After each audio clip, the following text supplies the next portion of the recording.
Welcome to the Author Your Life podcast, where you can write a new script for your life and become the hero of your story. I'm your host, David McRae. You are the author of your life. Let's get started. All you have to decide is what to do with the time that is given to you. In my experience, there's no such thing as luck. It is not our abilities that show what we truly are. It is our choices. Before we launch into the podcast, I'd like to tell you about my book, Author Your Life, Become the Hero of Your Story. This is a book for people who are at a crossroads in life and want to make a fresh start. Judging by the fact that you're listening to this podcast, I suspect that you may well be one of those people. This book is going to help you to change your narrative and rewrite the scripts in life that are holding you back. This book covers the latest science and research showing you how to become the person you want to be and live the life that you want to live. I'd like to invite you to get this book, not only because I feel it's a great book that's going to help you, but also it's going to support the podcast as well. I love podcasts, but sometimes all of those ads that you get can be really irrelevant and annoying when you just want to listen to a good piece of training or a good interview. So I therefore made the decision with my podcasts that number one, I wanted my podcast to be free so that everyone could listen to it. And number two, that I wasn't going to fund it through all these annoying and irrelevant adverts and commercials. Therefore, if you want to support the podcast and support all the things that I put out there for free, whether it be here on the podcast, my YouTube channel, other areas on social media, then buying a book is going to enable and help that process. So this is what we call a win-win scenario. By buying the book, you help to support my work and all the free stuff that I put out there, and you also get a really transformational book that's going to help you make those changes that you really want in your life. So if you feel you're someone who's at that crossroads in life, you're looking for a new direction, you're looking for a fresh start, then make sure you get this book. Author Your Life, Become the Hero of Your Story is available on Amazon in ebook, paperback, and audiobook. Whatever your preferred medium, it's there for you to go get right now. Hello, story changers, and welcome back to another episode of the Author Your Life podcast. In today's episode, we have Devi Adea. Devi is a soulful speaker, coach, podcaster, and conscious business strategist. As the host of the top-ranked Spiritual Entrepreneurial podcast and creator of the popular Podcast on Purpose online academy, Devi moves entrepreneurs and leaders to embrace their soul's purpose and to share their message with the world so they can experience elevated freedom, fulfillment, and results in work and life. Devi has been featured 3 times as an icon of influence at the New Media Summit and interviews today's top podcasters and influencers on her brand new show, Podcasters on Purpose, and shares her spiritual entrepreneurial insights on Devi TV, the podcast. In this interview, you will learn why people attack our gifts and how to defend yourself, the power of wishing people well, how to reignite an old practice, and why gratitude comes from seeing what you might not have as well as what you have. You're going to enjoy this and so much more in this interview with Devi Adea. Devi, welcome to the Author Your Life podcast. Hi, David. I'm real excited to be here. Thanks for having me. I'm glad to have you here. Now, Devi, I like to start every interview that I do with talking about the guest's story, about their journey, ultimately what's taken them to this very point in time that we're sitting down and speaking with each other. And I would love if you would share for our audience a little bit about who you are and what's the journey that's brought you to doing all the things you do now. I have a very interesting story. It's probably pretty unique. So we'll start off. So I grew up in a very cosmopolitan, yet also a very mystical family in Washington, D.C. in the United States. And my grandpa was in the FBI and my grandma was a mystic.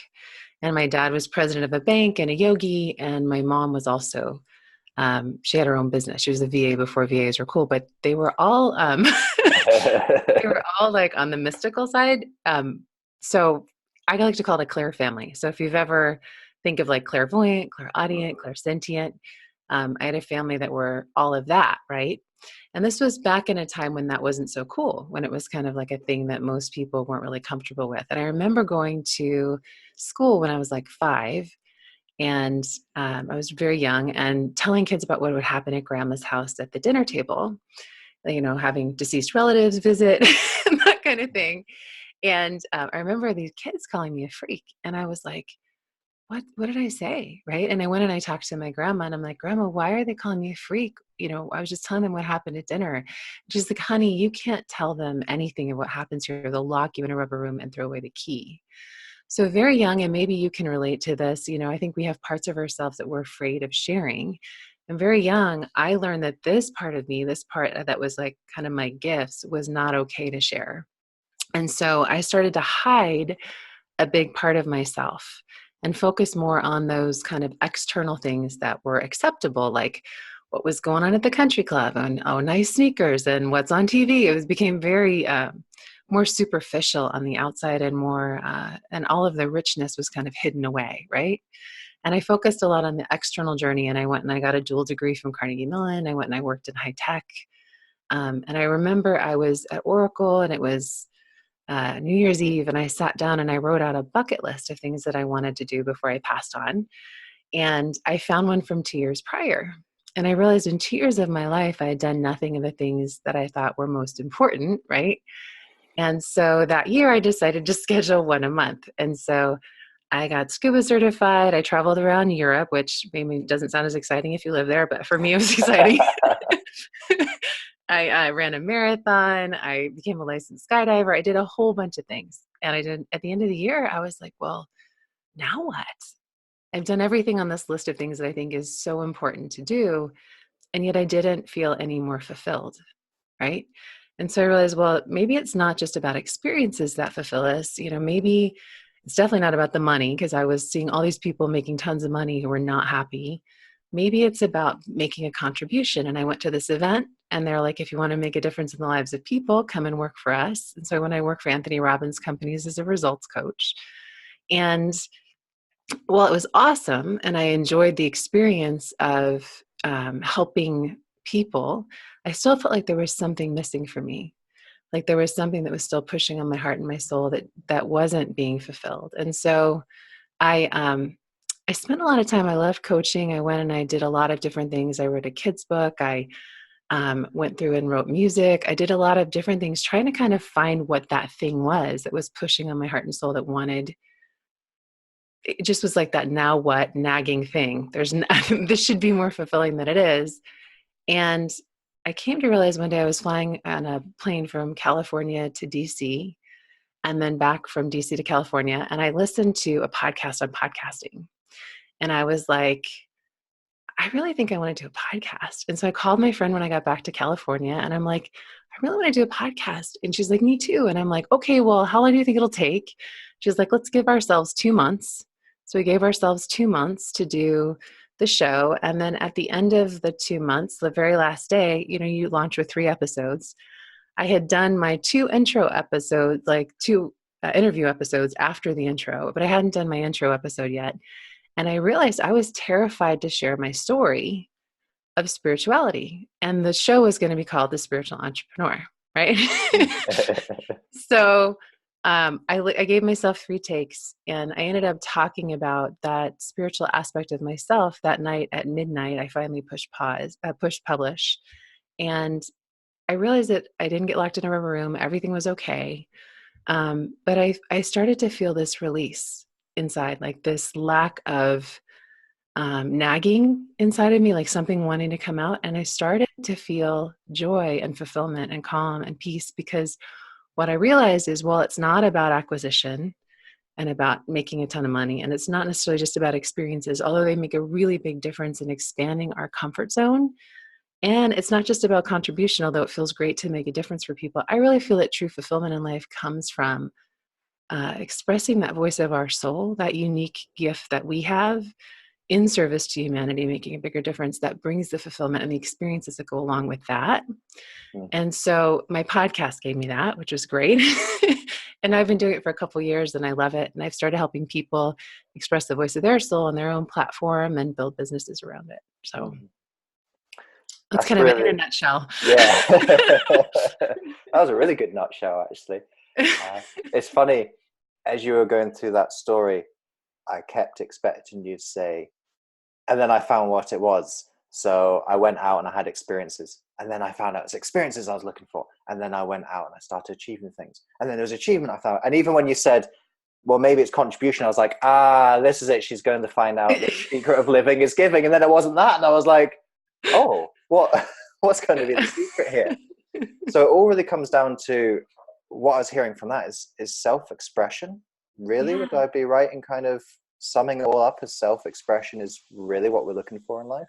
Yeah, so I believe that each one of us comes into to life with a unique imprint, like a unique set of gifts that are our soul's gifts, right? We're given a certain duration of time that we kind of experience life and do all this crazy stuff and figure things out and, go to school, if you will, right?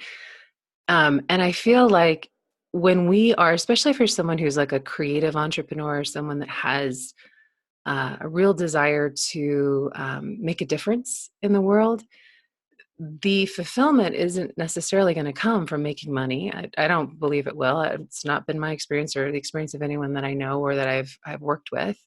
It doesn't just come from contribution. Even if you are making a big difference, you might feel good for a while, but there's still going to be the point where you hit the now what, right? Yeah. If you're doing someone else's stuff all the time, maybe that is your gift, but there'll be a point. And it doesn't just come from experiences in general, like they're great. But truly, when you are in the place of expressing all of the amazing you that you were brought here to be, when you're taking all of that unique awesome that was put in your body, right? And you're using that in a way to be of service. And you're having amazing experiences as you're doing that. And you're making amazing money while you're doing it. It's like the whole package, right? Yeah. But there's something that comes that it can only, like the missing ingredient, if it's missing, the rest of it won't fall in place. And I really believe that is that unique expression of our soul's gifts, because I feel like we're each here to do that. That's why we're here, is to express that beautiful light inside, express the gifts that we've been given, and get to know the truth of who we are in the process too of doing that. So that's why I feel like that's the piece, and that's been my experience. So Yeah. I think we can focus on gifts a little while. And the first thing I really heard from that story was people's fear of gifts. Now, your gift was a particularly esoteric, difficult topic for some people to kind of relate to and for some people to talk about and feel comfortable with. But I don't think you are alone in having your gifts being vilified and criticized. Why do you think this happens, and particularly in youngsters? Why do you think that young people's gifts are often attacked in this way? I think that when people are young, especially, that they can become threatened by someone else shining their light. Like I've seen that happen a lot. They like call it tall poppy syndrome or whatever, where someone is doing something amazing and then someone else feels like less than, and then they kind of try and take the person down. Like for me, I'm 6 feet tall, which you can't tell because I'm sitting down. But when I was a kid, I was also not only teased for my my Claire gifts, if you will, but my being exceptionally tall. Like I was stopped growing when I was 12. So 6 feet tall, age 12, fully developed as a woman, right? At age 9, I got sent home for not wearing a bra to school. I mean, that's how intense it was. Wow. Like, and the kids were really mean. They were horrible to me when I was a little kid because I was different. I was bigger, like literally tall poppy. Like I was like tall. Yeah. Yeah. Poppy. But then come high school, all of a sudden I'm like the most, one of the most popular girls in school because I grew into my body. And then all of a sudden it was like normal, right? To be that way. But kids, they're mean when someone is a lot of times different or strange. It makes them uncomfortable and they don't know how to be with it.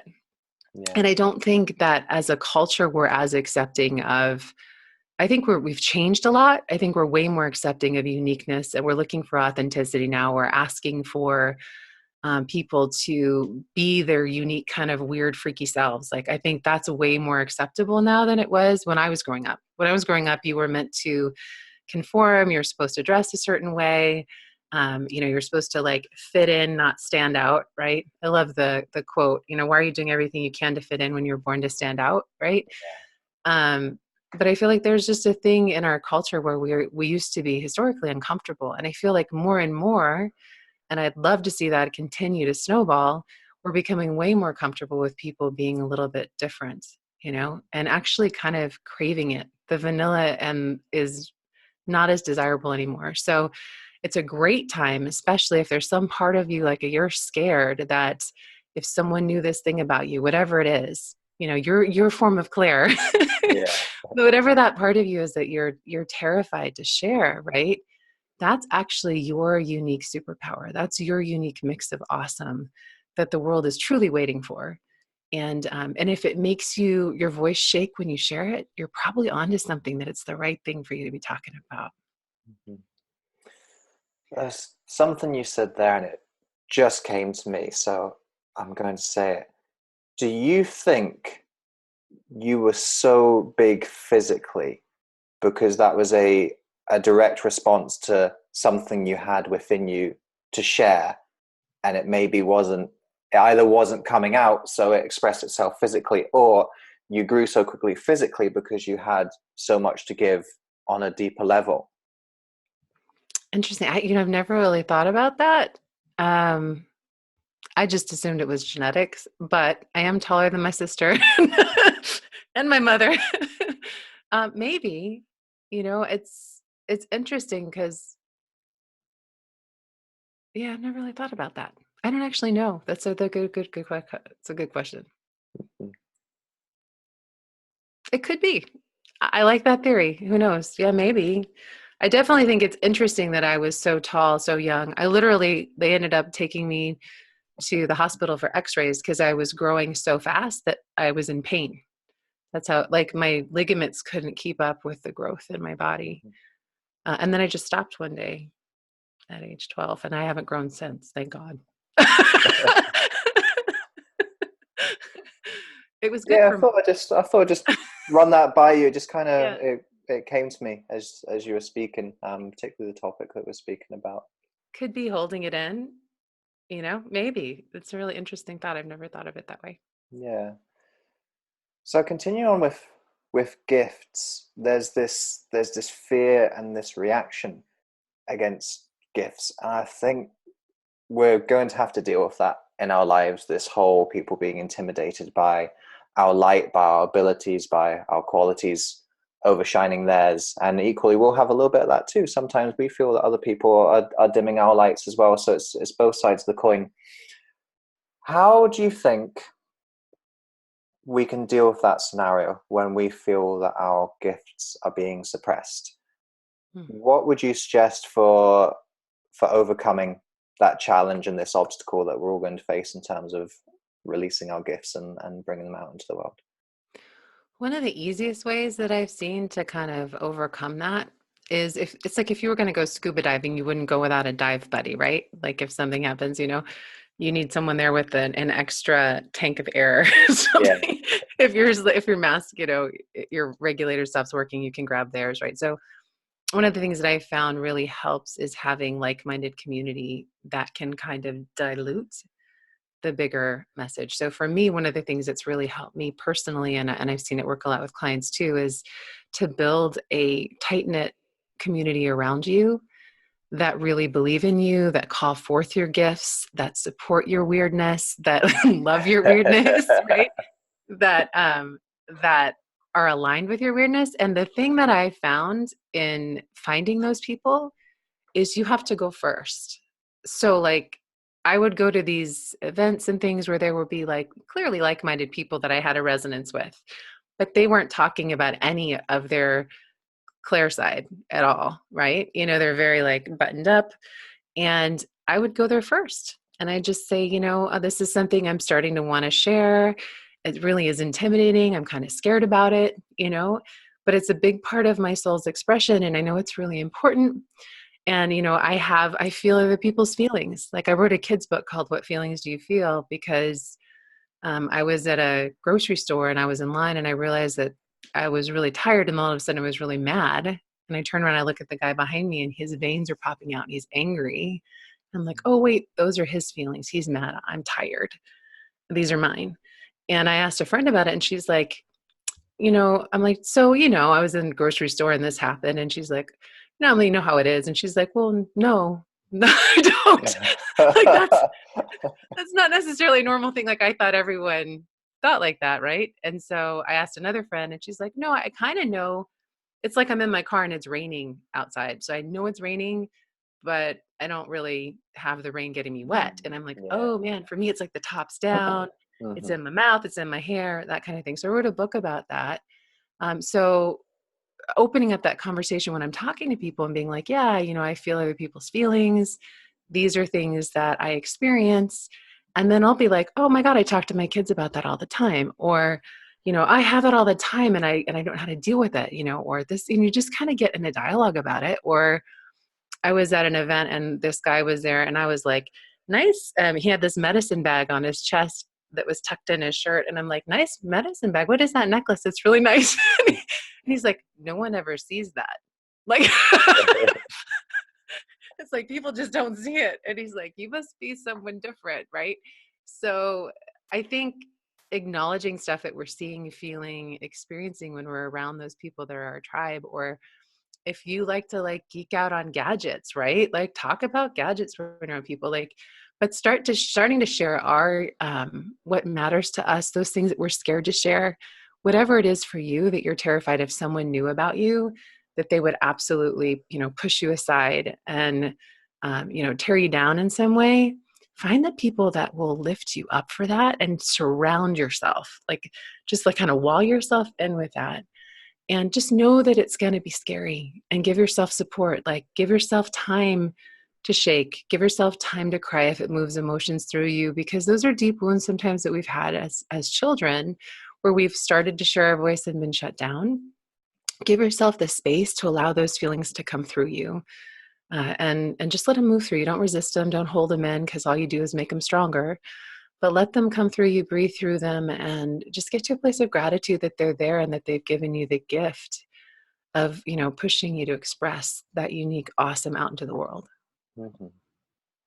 It's funny when you were talking about being so receptive to people's emotions. My partner, she jokes that she thinks she's the opposite of a psychopath in that she has too much empathy, and she's Mm. like, David, I just need to see an old person walking along by themselves, and I'm practically crying because I think, oh no, they're struggling and they're alone, and I'm like, Carrie, they're probably not. They're probably just going out for a walk, but she just takes things on so much and she's so receptive.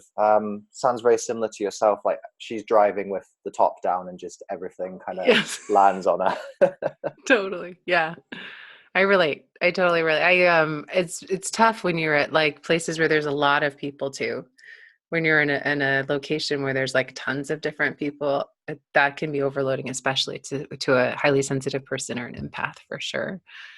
Mhm. So you just have to learn to put your practices in place to kind of take care of you and, give yourself a little bit of buffer, Yeah. right?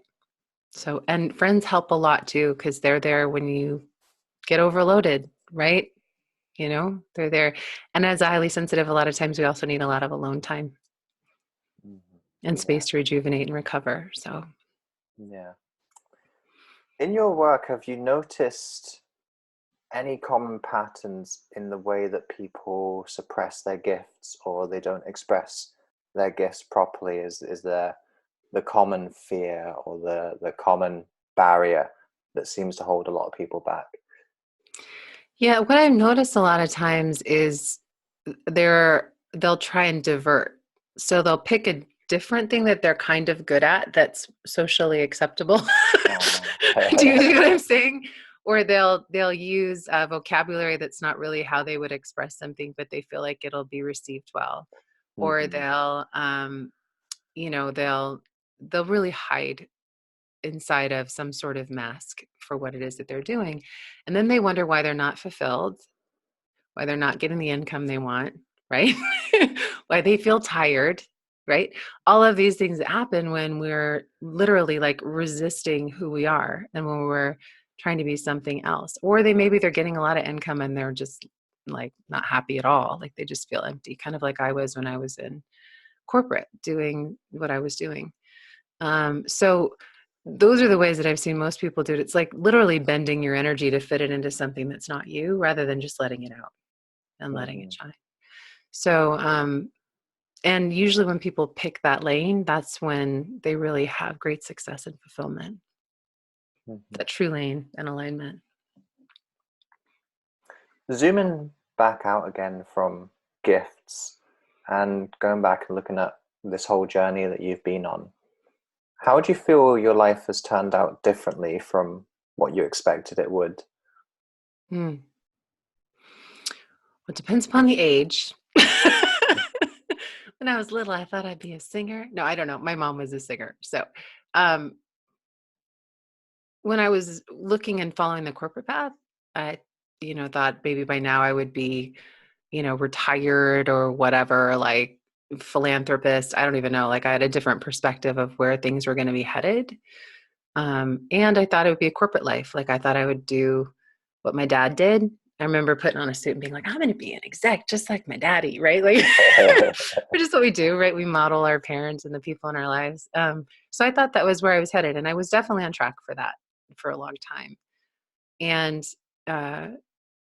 I had a different perspective. I thought that would somehow be fulfillment. Like I'd have this amazing life and these people, and we'd be doing cool things philanthropy wise or whatever in the world at that point, because we'd be so wealthy that we would that's what our mission would be. And now what I'm finding instead is I'm already doing projects that are in service to humanity in a big way with people that are aligned with me. So it's kind of similar in some ways, but it's my own business. It's my own creation. Every day is a little bit different, right? Got my global podcast platform that I love, where I get to interview amazing and extraordinary and inspiring people all the time. I've got people who contact me and say that their lives have been transformed through the work that I'm doing. It's a very different type of expression, but it's something that's still somewhat similar in that I'm still making a difference, but I'm making a difference in a different way. Yeah. Yeah.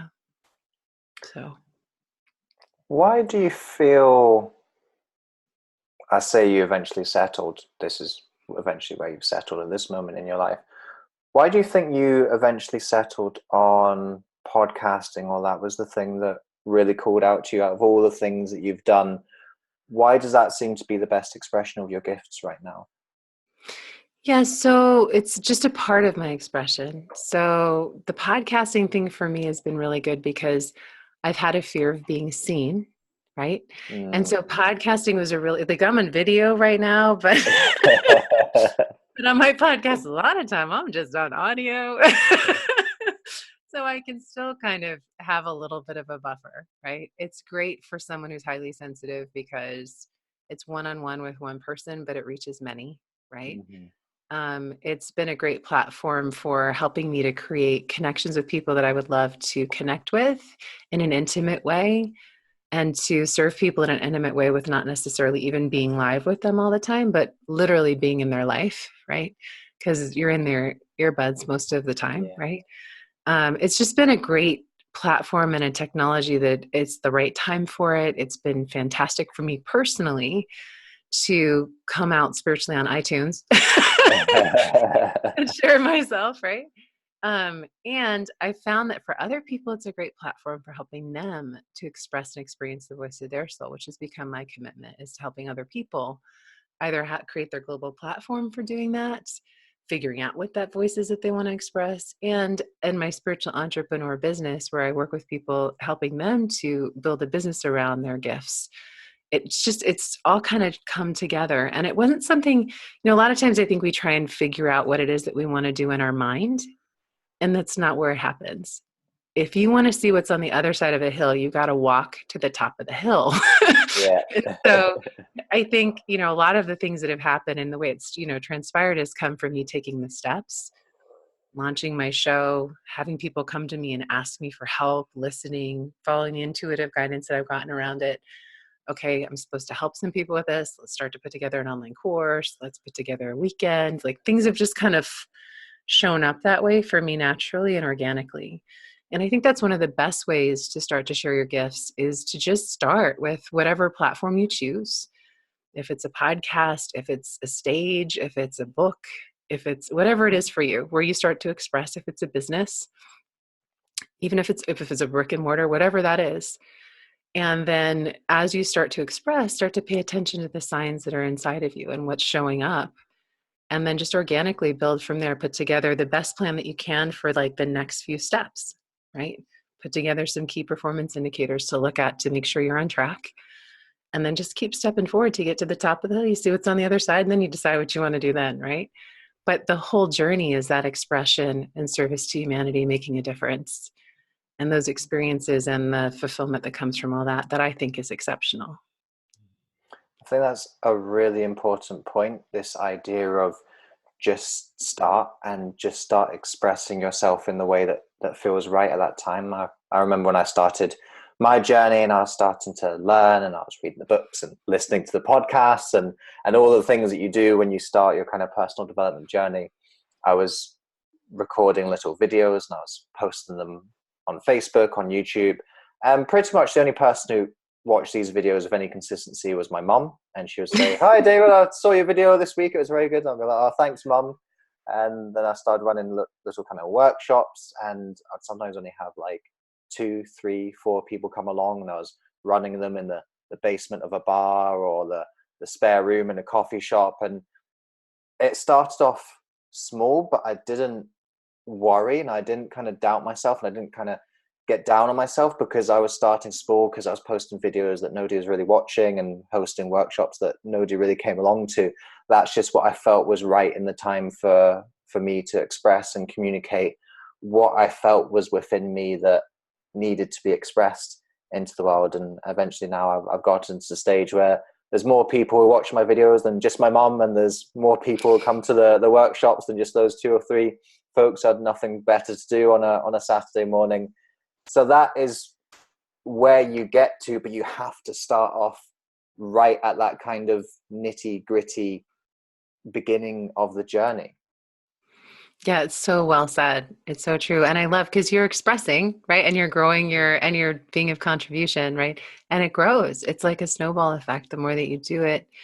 And I just invite you to, if you're judging your audience size, this is another thing I see a lot when people start out, like, really, there's only that many people, or when you're starting out. But think about it. You don't know the impact you're going to have. Like, you don't know. And I'm sure your mom was very impacted by you, but I know there are other people that were there that were probably highly impacted, right? You don't know when you're starting out, guys, the impact of what you're doing and what that's going to have. Even if it's like one person and you change their life, you don't know the impact that's going to have too. So don't judge your audience size. If you could change the lives permanently with your gifts in a beautiful way of 5 people, 10 people, you've done your job, right? And that's just going to grow. The more that you give a beautiful service to humanity, the more that you're going to have people brought to you. It's just going to happen. And it's going to be natural. So you got to start somewhere. I love what you were saying, David, about, what felt right at that time. And, but just, I was at an event with Brendan Michard, and I love what he did. He said, he's in this room full of, I think, Oh, I know what you're going to say. 800 people. Yeah. Okay. Yeah, I know what you're going to say, but say it for the audience. Yeah. Okay. And he literally like walks down into the audience and he shows you like how many people are 100 people. Yeah. Right. And it's like, I think what was like the first 2 rows or something. It's like it's not as much as you would think. Right. And then he keeps walking back, and then he lets you see how many people in the room. But he's like, if you can make a difference with this many people, and when you're sitting there next shoulder to shoulder with these people, he's like, would it be worth it to you to get on a stage and share with this like first 2 rows of people? That's 100 people. This next however many. And you start to actually see, I wish I could show you, but you start to see all of the people that are there. And then you can take it a step further when you're doing your own thing, as you have your podcast and you've got thousands of people listening to you. You're like, wow, I didn't have to fill a room. I Yeah. didn't have to go and get all those tickets or whatever and bring all those people in to listen. I've got these large groups of people now that are like double, triple, whatever that size, ongoing and ongoing, till eventually you have like stadiums full of people, right? That you're servicing and helping. But it starts literally, I think he started with how many people did he was like 20, or I don't know. He started with a small number. His Yeah. first one, he's like, and it included the water guy, the wait staff, the guy who's bringing the water. Yeah, it was, I Family. think, is it like, it was 23 people, 12 of whom were his friends or the hotel staff. You're so good. It sounds right. That's uh, so you start where you start. And now, literally he talks to stadiums full of Yeah. people, and he's been on Oprah and, he does all sorts of other things. But, you start where you start and then you grow. So Hmm. um, give your voice of your soul um, the expression and the space it deserves to fully shine. Yeah. Yeah. So we've talked about your gifts quite a lot so far, and I'd like to bring that focus to you and what you do to cultivate your own gifts. Is there anything that you do on a day-to-day basis or something regular that helps you get the best out of the gifts that you've got within? Yeah. So from podcasting, I do that a lot, way more than I probably should. I'm actually taking the summer off, but for that particular skill set, let's just say. But as far as like my innate gifts go, I do daily practice in the morning and the evening, where it's called Kriya. It's a meditation where I go in and I basically breathe and move energy through my body in a certain way to help to energize my battery. If you think of our bodies like a battery, we have like a north and a south pole, kind of like Earth has a north and a south pole, positive, negative charge. As humans, like our spine or our spinal column is basically like that core of our battery. And so I do a particular form of yoga that helps to align that current and basically polarize those so that it brings the most energy through. So I do that twice a day just to kind of keep things flowing. I do a practice. So I like to create my life very intentionally. So one of the things that I do a lot is I basically will state an intention of what it is that I want to create. And I think a lot of times we'll kind of say, I want to step into this, or I'm feeling guided to this. And then we go and we forget that we asked, right? And we do our thing and then we mentally try and make it happen. You know what I mean? So one of my practices is to to ask and intend and then really pay attention. So like living my life as kind of almost like an answered prayer in that way. Like when I create something, I like to step into my day and listen for the answers. And that's when those divine synchronicities show up, where we have these things happen that we couldn't mentally create for ourselves if we tried. But these beautiful things come into our lives that way and answer when we're paying attention. So one of my practices is literally, it's as simple as just like paying attention to the co-creation of my life. And then I have another practice I like to do. It's kind of unconscious for me now. When I teach it to other people, I teach it as a conscious thing. So I'll tell you kind of the conscious version and then how it is for me now. But I call it living namaste. So if you've ever done yoga, there's a greeting where people will say like namaste, right? Which is basically the light inside of me bows to and honors the light inside of you, right? So you're acknowledging the light inside of someone else. And so one of the things that's happened for me most of my life is people say, when I'm around you, I believe anything is possible. When I'm with you, I want to be the best version of myself, right? So there's some aspect of who I'm being when I'm around them that's making them feel like they're their greatness. And a part of it for me, I believe, because I've been trying to deconstruct it, is this practice where I literally witness the greatness inside of people. I honor that light of their soul. I'm a stand for that soul's light to be expressed in the world. That's just a part of who I am. And so as a practice, if you're in line at the grocery store, if you're down at the pub, if you're at a sporting event, wherever you are, um, if you just greet someone and you literally just silently, not out loud, not even bowing, but just acknowledge that light of their soul and say, the light of my soul bows and acknowledges the light of your soul. And you start to witness that part of a person, their greatness can't help but show up. and they'll feel great around you. And it's amazing. So for me, it's a way that I see people. It's a filter that I have. But that's like a conscious way to start practicing that. So for me, I tend to look for that light of the soul in everything and everyone as a practice, and then try and stay present and see what shows up. Yeah, that's a really interesting exercise. I've experimented with doing something similar-ish, and it's wishing random people well. So if you're kind of walking through a shopping center or a train station or something like that, just kind of pick out two people, and just as you're sort of walking by, just look at them and wish them well, wish them a nice day, wish them well in their life. I'm sending you love and kindness, and it only needs to be for anywhere up to about 5 seconds, just as you're kind of crossing paths there. And in particular, pick someone who you might not find it quite as easy to wish those things. So for example, for me, being a guy, I'm taken, I'm in a relationship, but me being a guy and all other guys, we check out attractive members of, well, whichever sex we're attracted to. In my case, it's women. It's very easy to see an attractive woman walk by and be like, wow, I hope you have a really good day. I'm sending lots of love. Like, that's an easy thing to do. But if I see someone who's maybe they're smoking and their kind of appearance is all messy, and I can sort of tell that they come from a sort of impoverished, difficult background, and I'm looking at them and I'm maybe judging them, they're maybe grossly overweight or something like that, and I look at them and it's very easy to say, oh, look at you, sort yourself out, sort your life out, I'm so much better than you. That's the type of person you should do that exercise with, where you feel there's maybe a little bit of judgment coming up and a little bit of I'm better than you.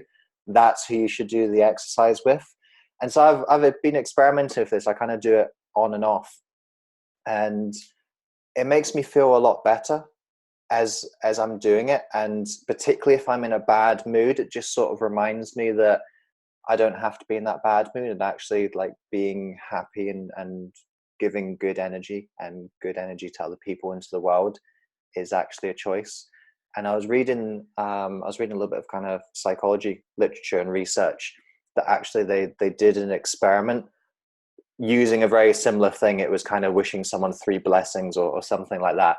And what they actually found was they followed up with people who did this for like a couple of weeks, and their happiness scores had shot up by like 10% since before they did it. Just this kind of exercise of seeing random people and sending good thoughts their way. And it sounds like so trivial and woo-woo, like, oh, I'm sending you good thoughts. And you know, when somebody's ill and you say, oh, I'm sending you good thoughts, I'm sending healing thoughts, it's like, yeah, okay, thanks, but I'm still bunged up with flu, or I've still got a broken leg or whatever. I don't need your good thoughts, I just need to recover. But they've actually found that it has quite a dramatic effect on kind of happiness and well-being doing this exercise.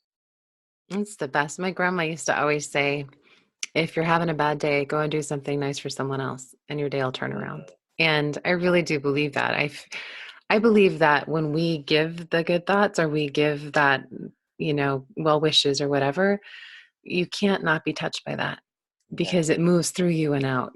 So you automatically are going to receive that when you're giving it to someone else. I love that. That's a great practice. Yeah, it sounded very similar to what you do. I think you've got a more sophisticated and nuanced way of doing it. But yeah, I've tried something sophisticated, similar. But yeah. Different. yours sounds kind of more developed and more practical than mine. There was also something speaking of practice, there's something else I wanted to pick up on, where you said I've been doing it so much that for me it's unconscious, and I kind of need to make it conscious again, to not just teach it to people, but almost actually to remember to do it and remember to kind of feel the feeling. And I've been noticing that a little bit for myself recently, with gratitude in particular. Recently, I do like a gratitude journal sort of every evening before I go to bed. But I just kind of do that as a routine and a habit, and I've lost a little bit of the feeling of the gratitude. So I'm doing a gratitude challenge at the moment, just to kind of re-engage gratitude and to practice it in different ways and feel it in different ways. Are there any recommendations that you have for when something becomes kind of unconscious and a bit flippant, whatever the practice or the principle might be? How can we reconnect with that and re-engage with that, whatever the quality might be? Yeah, totally. So first of all, I think when things become more habit for us, like you're talking about, where we do it ongoingly, it can actually shift our natural vibration so that we don't even notice the contrast of it as much. So you may actually be in the vibration of gratitude more than you realize, but your overall vibration may have shifted into a different place. So it's not as much of a contrast where you notice it.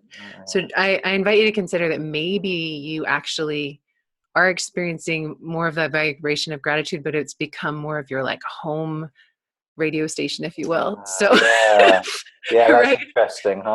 So you may actually be putting that out more naturally. And then there's like, well, what would be the next level of gratitude for me, right? Mm, And so for that, you could actually look at when you're experiencing something that's in contrast to that feeling, right? Like one of the practices that I love to do if I'm having something that feels discordant for me in myself, right? Like maybe I'm angry or I'm sad or it's that time of the month or whatever. Like, and I have to like deal with whatever feelings I've got. That may be TMI anyway, but it's but also natural. it's natural. We need to talk about this stuff. It's 2019. That's true. I'll actually sit, and rather than resisting the feelings, I'll allow them to come in and through me, like, and fully feel them until I get to a place of gratitude for them as my teacher. So let's say I'm feeling really um, sad, like something happened, someone passed, something big happened, right? And I've got these big feelings. I'll literally give myself time. Actually, let me give you a good example. This is a good example. So I used to sing at churches and stuff semi-professionally, and I've written a song. I have a song out and stuff, like expression, right? So trying to find my joy. I love singing. I was at a church one time and I was singing this really sad song. Now I'm an empath and a highly sensitive person. So as I'm singing, the room starts crying, right? And all of the emotions are like literally like I'm in the convertible top down. They're pouring on me. I'm having all this energy come down through me, and my throat locks up and I can't even audiate. Like I can't sing, like my whole thing. And I was so ashamed and so embarrassed. I had all these feelings about it, and I stopped singing for a while. And then my friend's dad died, and he and his sister asked me to come and sing at his funeral the song that I wrote about someone that I love that had died. And I'm like, are you kidding me? There's no way I can do that, right? So I did this exercise where I imagined in advance. So if you have something where maybe you've got a lot of feelings that are overloading your system, um, I imagined myself singing in front of the room, and I imagined all the feelings that would come up in my body, right? And then I literally just let them be there. And I'm like, I'm not here to push you away. I'm not here to change you. I'm just here to learn from you. So do your thing, whatever it is you want to do. I'm here and I'm listening. And I did the best that I could to actually, like, I had to touch my body to stay in it because I wanted just to go. I didn't want to be there. And so I let all the feelings come through, and I cried and I shook and I was scared and all of that until I got to this place of like, thank you for teaching me, which was the gratitude place, right? That place of gratitude inside. I went and I sang. I didn't cry. It was beautiful. It was an amazing service. Now, I couldn't have done that had I not taken the time to kind of next level it with those feelings and figure out a way to work with them. So I think if there's some practice that you have that you can put in place that will, kind of next level, whatever that is for you. If your vibration for gratitude has become a certain way, like what would be a practice that would elevate my gratitude ongoingly that I can be conscious about? And literally we do these things like the things are called yoga practices or, our morning practice, right? Mhm. We practice and we stop practicing. We're not as conscious about it, right? Like if we stop practicing listening, sometimes we go about our day and we get very mental, right? And we forget the intentions we've created and we lose the gift of the response. So I think just having practices that are conscious, you can set triggers on your phone. I know Brendan teaches a lot of that, or he'll talk about, they talk about visual anchors. Like, so Holly was the one who introduced us, right? So she gave this to me It's a little believe rock that I Oh, got nice. back in 125 2000. It's a Wow. visual anchor that's in my space, right? So like if I get to a place where I feel like I'm not, believing in something, I just look at the rock and I can literally, it's like a touchstone. I literally will just touch it. And it's a reminder to me to believe in myself, right? I think having those visual anchors around us, we can set up, those doorway triggers like Brendan talks about. You walk through a doorway and then all of a sudden become present. You can ask yourself a question. Every time maybe you pick up a phone, it can be a reminder to be grateful for the conversation you're going to have. But anything that brings us into the current moment to bring us present as a practice to up leveling it to the next level of gratitude for us can be a beautiful thing. And also recognizing that there's an integration piece, and there will come a time when you just kind of are that way. Like I naturally witness greatness now in people. I would naturally witness their soul light. I can't help it because it's been a practice I've done for so long. You probably naturally, wish people well because it's a practice. Like you'll be sitting there and you'll catch yourself wishing people well. Um, there comes at a point where it's just, that's what you do when you greet people, you wish them well. So I think, and then once that's there, what's that next level? Yeah. You know? Yeah, that's a really good point. And actually, yeah, I can resonate a lot with that. Like I've been doing this gratitude, well, the gratitude journal specifically, and then developing gratitude more for, yeah, over 4 years now. And Mhm. I feel kind of a lot happy. Oh, you're going to like this. It's an alarm. Remember, we're talking about phone triggers. So that's my 6 o'clock one. That's great. Oh my God, I love Just as you're that. saying that, I was like, I'm gonna have to wait for my 6 o'clock alarm, and then I'll show her, and it'll be. I can't believe it's that close to you saying it. So yeah, that was my 6 o'clock alarm going off for my little poem. Yeah, where was I? I got so excited when that went off there. Gratitude. You've been doing it for Gratitude, yeah. 4 years in the journal, and yeah. Yes, I feel a lot happier and a lot more expressive. And there's loads of different things that have changed over the last 4 years. So I can't pinpoint it to any one thing. I'm meditating. I'm doing gratitude. I'm doing all the personal development stuff that I do now. So I can't pinpoint it to any one particular thing. But I can actually see how maybe I've just ingrained a lot of this stuff. And as you're saying, there's like a certain vibration. Like I would say my vibration now is much higher than it was 4 years ago. I feel like kind of the energy that I bring into conversation, or the energy that I bring into a room, or the energy that I feel within myself is that much greater. And that's maybe why I don't notice it. I hadn't thought of it that way. I just kind of thought I was taking it for granted, or I was kind of going through the motions with it rather than kind of like really sort of practicing it. But that is like a more it's almost like a more optimistic explanation. Actually, you still have it. You just don't notice it because you've done such a good job with it. That's better than just, oh yeah, you're taking it for granted and you're not doing it properly. So I like that explanation. It's kinder to me and where I am. Yeah. Well, and it's probably true, honestly. I mean, I think, Yeah, yeah. yeah, I feel like contrast is how we perceive things a lot of the time. So, if gratitude is not a natural state for you, and then you do it a lot, it's going to be like, whoa, this feels totally different. And then as it starts to become more a part of who you be inside, it's going to be subtler, right? And then you need to look at what maybe the gratitude would come from going out and doing something of service. Like maybe it would be like finding different ways to experience that kind of next level gratitude, if you will, inside. Yeah. So, Something that I've been finding quite useful.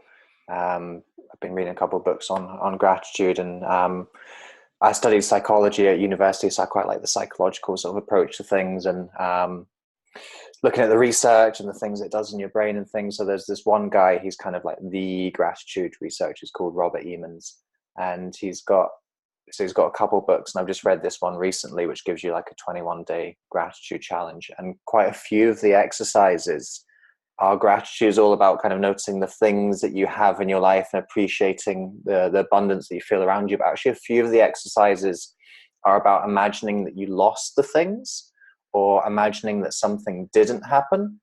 And that's a really interesting perspective, is almost looking at it the other way around. It's saying, well, actually, what would it be like if I hadn't met my partner? What would it be like if I hadn't had this particular opportunity? What would it be like if I lost my voice because I host a podcast, I speak to audiences? If I lost my voice, I'd lose so much of what I'm doing right now. So it's almost looking at it the other way, rather than noticing what you do have, kind of imagining what would happen if you didn't have it. And I found that quite effective, because I've never really thought of it in that particular slant before, and that's helped me to re-engage with the practice and kind of see things in a different light.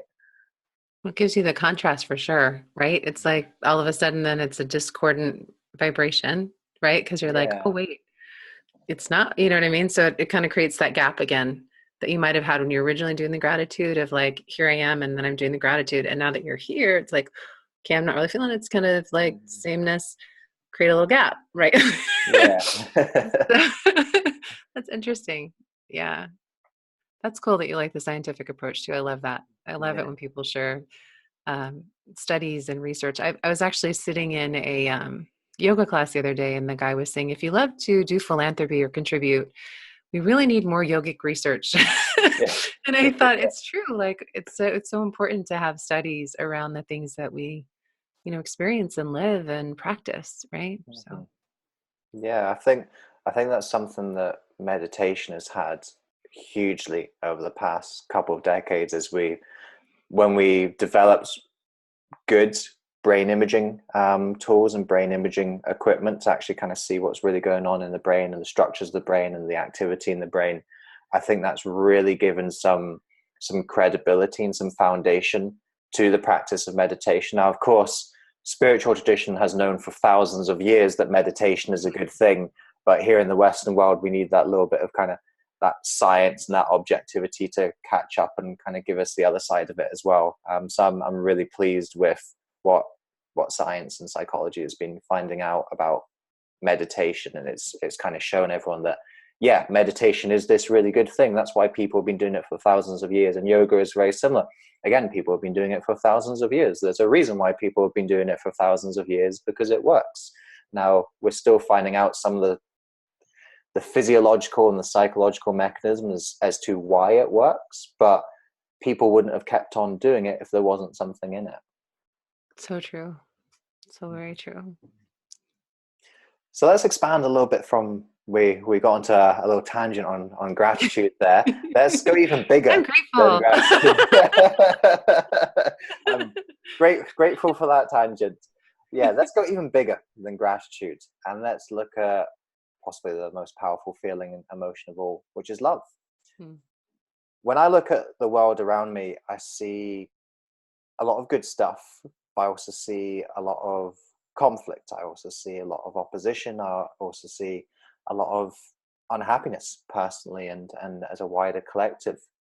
And I think love really can be all the answer to that sense of connection, that sense of affinity and connectedness to our fellow human being. For you, Devi, how do you think we can bring more love into the world and expand that emotion and feeling? That's a beautiful question. A lot of times I think when we're not experiencing love, there's a kink in our own hose. Do you know what I'm saying? There's some part of us that's unwilling to let it flow. Like when you go and you wish someone well, right? In a way, you're giving them your love. Like you're giving them that energy that is you, that beautiful essence of who you are. And you're experiencing it at the same time because it's flowing through you. And I had Dr. DeMartini on my show a while back, and he said, when you have values that are aligned, it builds love and affinity. And when you have values that are in conflict, and I'm paraphrasing, he said it way more eloquently, it builds hatred and resentment. And I think one of the biggest challenges that we have is being in a place where we can actually learn to still unkink the hose and allow that love to flow when we have a misalignment of values or a judgment about how things should be that's different than what it is. That's when we tend to kink our hose a lot. And right now, especially, in our country, in the US, and there's a lot of things going on where there's some serious values conflicts. just say that in my own backyard. There's and like half of our country believes one thing, hopefully more than half of our country. Anyway, and then the other half believes something else. And so internally, even there's a lot of there's this place of our judging each other. And it's tough for me to have love for certain people. I really have a kink in my hose, and I have to work at it and be like, okay, there must be some gift, right? There must be some gift here. There must be something that's, coming out that needs to come out. There must be some shift. So I think it's what happens is when we can start to shift our filter and our perspective and try to look at things from a different vantage point and recognize that at the core, everything that we're doing, we're all energy. We're all the same. We're all, one in vibration. Like if you really look at at a subatomic level, right? We're all made of the same cosmic soup, right? And go past the values, go past the judgments, and kind of resonate at that place, and then try and see things from a different vantage point. And it's tough. It's really tough, especially when you see things that I consider to be painful. I have serious value judgments about certain ways that people treat other people. But if you can kind of shift your perspective a little bit, I think it helps. And I think if we can just at a fundamental level unkink our hoses the most that we can, because we're the conduit for love to come through, right? We're the ones that give it, and that's how it's created. So the more that we're willing to do the meditation, the practices of gratitude, do those things and work on ourselves on a daily basis, live namaste, greet people in the light of their soul, bring out the greatness in them, wish them well, do those practices, I think the more that individually we can shift the vibration, so there's going to be less of the conflicting values and more harmony. I do think it's an inside out job, and I don't know that there's an easy answer that I have yet. But I do feel like also if we can look at people who have different values and try not to instantaneously judge and kink off, which is hard. I mean, I know it's a hard thing to do, but if we can look at where people are and kind of try and find a way of seeing it through their eyes for a little bit, not necessarily agreeing with what they're doing, because I have a hard time agreeing with certain things people are doing, but but love their soul, love who they are within, right? And maybe magnetize that in them as well. Witness the greatness in them, start to call that forth. I think that can help too. So yeah, we have exactly the same thing that you've got in the US. In the UK, we've got Brexit, which has just drawn a line right down the middle of the country, and it's created such opposition. And already people are going to be listening to this in the UK and they're like, oh, it's the B word. No, I'm sick of hearing it. Like whatever side of the camp that you're on. And it's just, the thing is, like, Brexit is got very little to do with actually leaving the EU. The whole sort of, that's just like the mask and the flagship of what Brexit really is. Brexit has really just been a vehicle for splitting people into ideologies, splitting people into values, splitting people into judgments. That's really what it's done. It's not what it says on the tin. It's really just been a case of putting people into opposition. And I think in the US, you had a very similar thing, that it's just split people down the middle, and it's made people pick a side. And I think it's, living with our fellow humans shouldn't be about picking a side. It shouldn't be about trying to oppose each other and trying to beat the other side and trying to prove that your side's right. It's about trying to come together and work out what we're trying to do in life. Because let's face it, we all want incredibly similar things as human beings. We all want to be happy. We all want to be loved. We all want to feel that our life has meaning. Like, all of this stuff is exactly the same for all of us. And like you, I find it frustrating that sometimes we can't see that, and it's frustrating when people have such a different set of values and perspective to you, and you're like, how can I even communicate with you, and how can I even interact with you? And by the way, they're actually thinking exactly the same thing about you. They see you as having such distinct values and perspective, and they're like, how can I communicate with you? How can I interact with you? And I really hope that we find an answer to this. I think it's going to tear us apart otherwise. I really do. it's so well said, David. I feel like if we can get past, so there's like these there's the layer of like our soul and our humanity, right?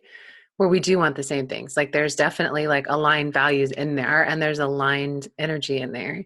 And then there's these layers on top, right? These are those things that it's hard to see past to what's really there. You know what I'm saying? And I'm wondering if there's a way that we can shift our filters enough.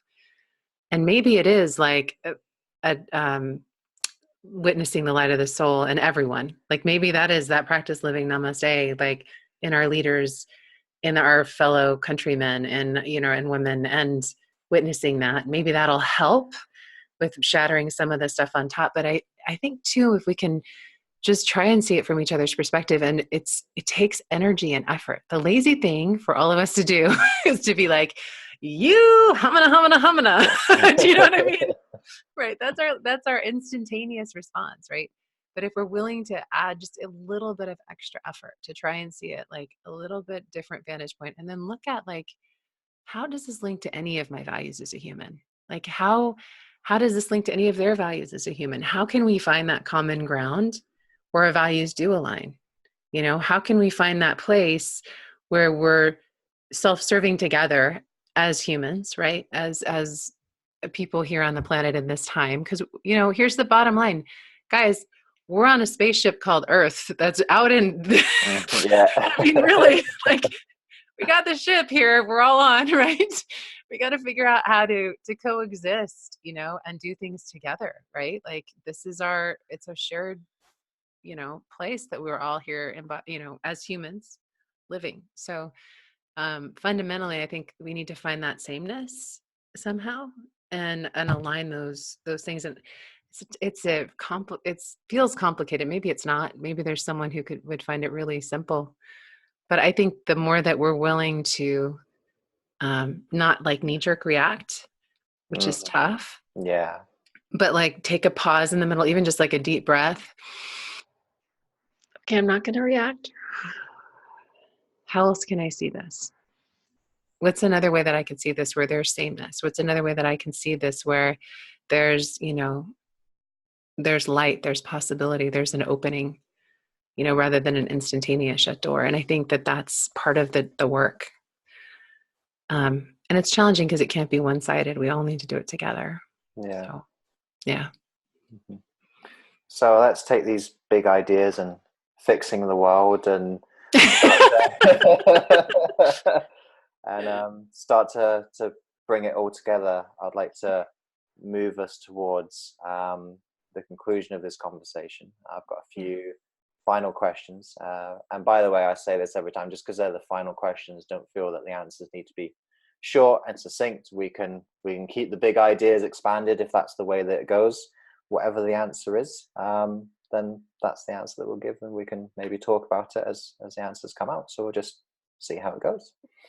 So the first of these questions, it's a nice easy one, and I couldn't not ask it given that we spent a lot of time talking about gratitude. And the question is, what are you grateful for, Devi? Oh my gosh, so many things.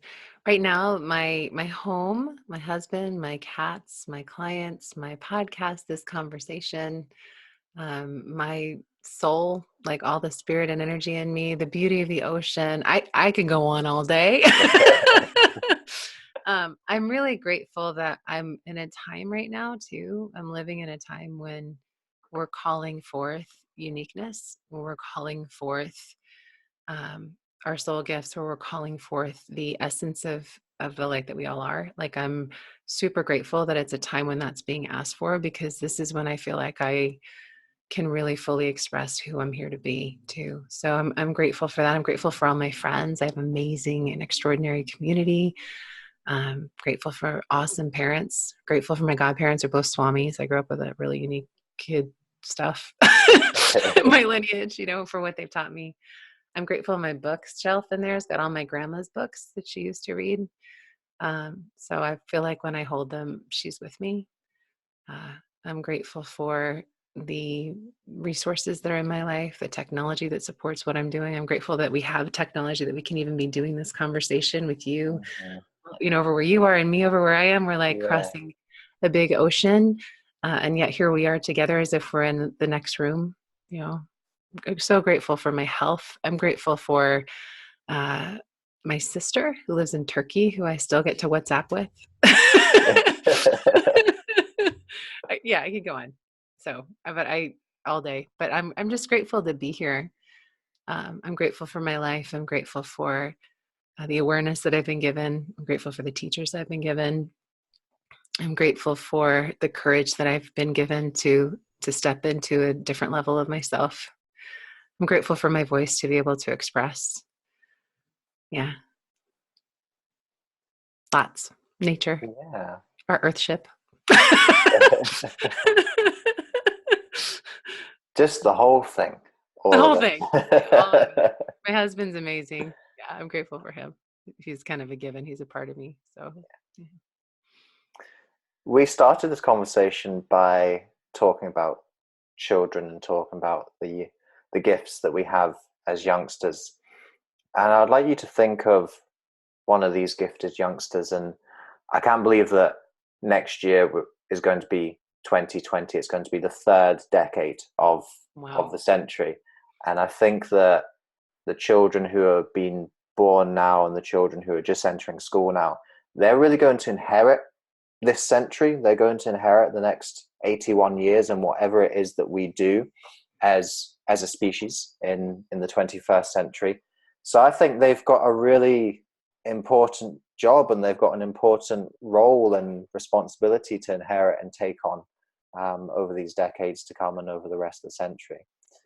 If you had one of these children, if you had a 5-year-old before you and you had to give them some advice, some lessons, some wisdom for them to take on for the rest of their life and for the rest of this century, to help them to thrive as a person and ultimately as an individual in our wider collective, what would you be saying to that 5-year-old? It's a really good question.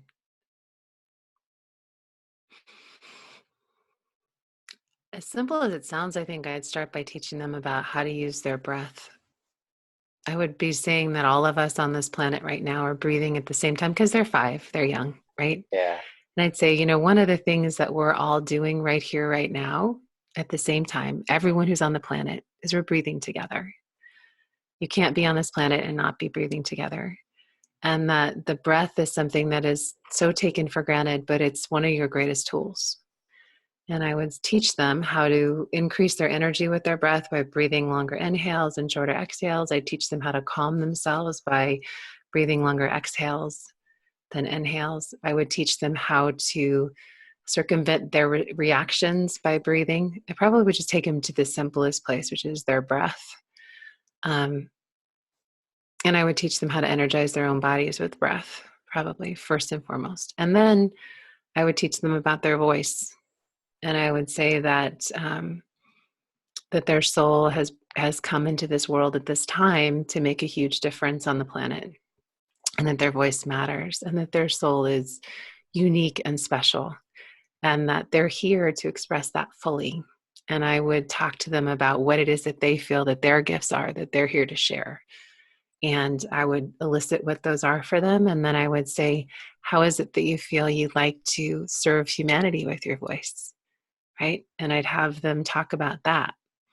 And then I would probably say, well, here's the tools that we have. And I teach them about some of the tools around technology that we've got. I teach them how to communicate well. I think it's an important piece. I would teach them about having community and the power of other people that are like-hearted. I would teach them how to elicit gifts in other people. And I would say we need to take care of our environment. And I would teach them about how to take care of our environment better, about the things we do and don't do when we're loving our earth. Yeah. And the importance of that. And most importantly, I think I would teach them that they have every answer that they need within. And all that it takes is sitting silently and asking a powerful question to query the database of your amazing wisdom inside, to pull forth any answers that you need, and that you constantly have a team serving you that will help you if you're willing to ask. You just need to be willing to listen for the answer, and it'll show up in your life experience. And I would say, get at it. So, and have fun, because life's supposed to be fun. Absolutely. I don't know. Does that That should answer be your enough to get question? them started. I feel like that's a lot, but that's probably the things that I think are most important. Yeah. But yeah. It's a great question, by the way. I've never been asked that before, David. That's awesome. So moving from the start of life to the end of life, you said earlier on in the conversation that we will have a finite amount of time and we've got to use our gifts that we've been given to make the most of our time that we've had here on earth.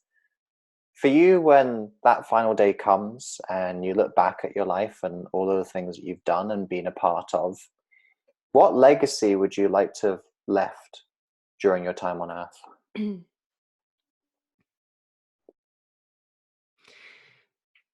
For me, I feel like the more that I feel that I've expressed my soul's gifts as much as I can in the moment, I think that's how I'm going to determine fulfillment for me. Like, did I give what I could give of me, to leave the biggest impact that I could leave? But I think looking at, I feel like I'm here to experience and express the light of my own soul so that I can actually learn more of who I am, the true I am, if you will. And I feel like I'm here to help other people do the same so that they can experience the trueness of their own I am, right? And so I feel like the more that I've been involved in soul activation, the more that I've been involved in helping people to express that light, the more that I've given people help with whatever tools they need to do that, the more that I've, collectively brought in whatever information I feel I'm supposed to bring through me to assist with us globally doing that, that's when I feel like I'll have been the lighthouse I'm meant to be, right? Like I'll have done the work that I'm meant to do. And I think I can rest peacefully then, I think that's going to be my, did I do it? Yeah. Moment, right? So Devi, for people who've been listening to this conversation and they've enjoyed what you've had to share, some of your perspectives, some of your ideas, and they want to find out a little bit more about who you are and what you do, where would you recommend that they go to find out that information?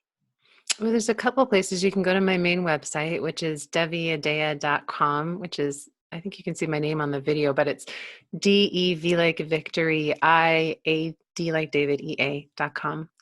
And if you want to if you're, into spiritual entrepreneurship or the conversation around really expressing your soul's gifts and service to humanity through business too, I have my podcast, Spiritual Entrepreneur, at spiritualentrepreneur.com. You can listen to some of those episodes. And you're always welcome to reach out if you want to connect more with me. You can just email my team, support at deviadea.com, and I'd love to connect with you more. So. Well, Devi, I'd like to thank you for a very fun and energetic conversation. I feel we've had a lot of laughs and giggles, which is really nice. It's nice energy to have in the conversation. So I'd just like to thank you for bringing that energy. And we've been talking about gifts today. And I'd just like to say thank you for bringing your gifts into our interactions today and bringing it onto my podcast. So thank you very much. Thank you so much for having me, David. And speaking of gifts, you are a gift. I love every question you're asking, every conversation you're having. It's really serving humanity in a beautiful way with your unique gifts. So thanks so much for having me. Thank you so much for listening to this episode. If you enjoyed this episode, I'd appreciate it hugely if you could head over to iTunes and leave a rating and review for the podcast. With your review, please be as honest and detailed as you can be. Because with honest and detailed feedback, that helps me to adapt and grow this podcast to most serve you, the listener. Also, if you enjoyed this episode, then make sure you subscribe to the podcast. That way you aren't going to miss any of the future episodes that we've got lined up for you. Until next time, remember that you are the author of your life. You hold the pen, and you can write whatever script you want for yourself. So go out today and write yourself a beautiful story.